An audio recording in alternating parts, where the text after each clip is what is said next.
আজকালকার লাইফস্টাইলে তেল বা বাটার ছাড়া যেন কিছু ভাবাই যায় না। তাই সকালে ব্রেকফাস্টে বা ডিনারে অয়েল ফ্রি এই রেসিপিটি একবার অবশ্যই বানিয়ে দেখতে পারো। যেমন ঝটপট বানিয়ে নেওয়া যায়, খেতেও অসাধারণ। একটা বড় বাটিতে মিডিয়াম সাইজের 1 বাটি সুজি নিয়ে নিলাম। এর মধ্যে দিয়ে দিলাম স্বাদমতো নুন, সেই বাটি দিয়ে হাফ বাটি পরিমাণ ফেটানো টক দই। হাফ বাটির থেকে একটু কম পরিমাণে জল দিয়ে খুব সুন্দর করে মেখে আধ ঘন্টা ঢেকে রেখে দিলাম।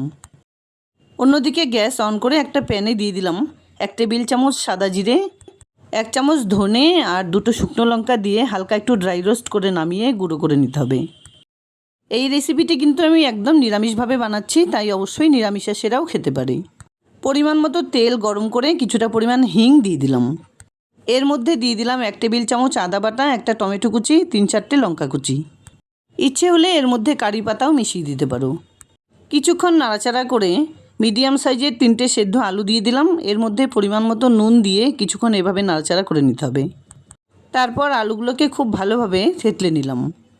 এভাবে করে ম্যাশ করে নিতে অসুবিধে হলে আগে থেকে আলু থেতলে নিলেও চলবে। কিছুক্ষণ এভাবে নাড়াচাড়া করে রান্না করে নেবার পর বানিয়ে রাখা মশলাটা দিয়ে দিলাম। আলুর পুর যখন এরকম একটু শুকনো হয়ে আসবে, নামানোর আগে কিছুটা পরিমাণ ধনেপাতা কুচি দিয়ে নামিয়ে নেব। আধ ঘন্টা পর সুজির ব্যাটারে আরও কিছুটা পরিমাণ জল মিক্স করে খুব সুন্দর একটা ব্যাটার বানিয়ে নিতে হবে। এটা কিন্তু খুব একটা পাতলা করার দরকার নেই, ঠিক এরকম কনসিস্টেন্সির বানিয়ে নিলেই চলবে।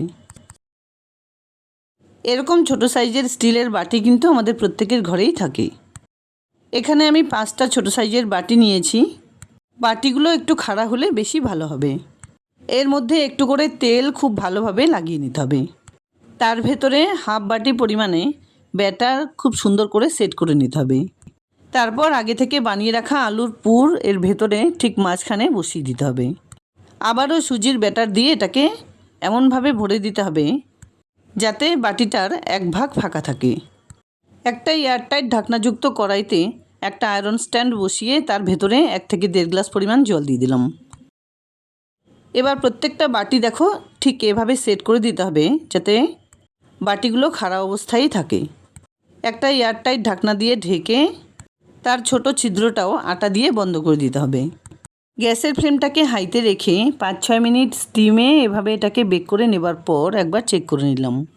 খুব সুন্দরভাবে কিন্তু এটা টাইট হয়ে গেছে আর রান্নাটাও হয়ে গেছে।